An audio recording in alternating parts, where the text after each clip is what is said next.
Welcome to our channel. Today we how to activate NFL Network step by step clearly.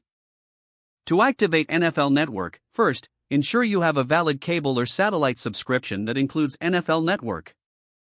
Next, power on your TV and navigate to the App Store. Search for the NFL app in the store. Once you find it, download and install the app on your device. After the installation is complete, open the NFL app. You will be prompted to sign in or activate your account. Choose the option to activate your account. A unique activation code will be displayed on your screen. Take note of this code, as you will need it for the next steps. Open a web browser on a separate device, like a smartphone or computer. Go to the official NFL activation website. Enter the activation code you noted earlier. Select your TV provider from the drop-down menu.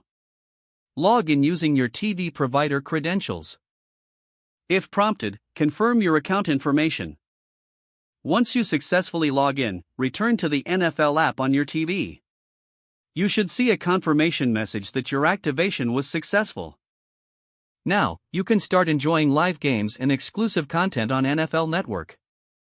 If the page does not load, refresh the browser or try again in a private or incognito window. Make sure you are using the correct email address, then retype it carefully to avoid small typos.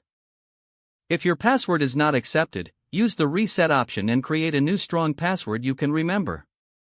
Check your spam folder for verification or security emails, then complete any requested confirmation steps.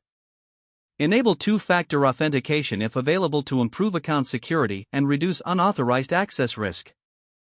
After signing in, review your profile details so your contact information and settings are accurate and current. If you see an error message, note it down and try again after restarting your device and internet connection. Log out when you finish, especially on shared devices, to keep your account and payment information secure. If the page does not load, refresh the browser or try again in a private or incognito window. Make sure you are using the correct email address, then retype it carefully to avoid small typos. Don't forget to like this video and subscribe to our channel for more step-by-step tech guides.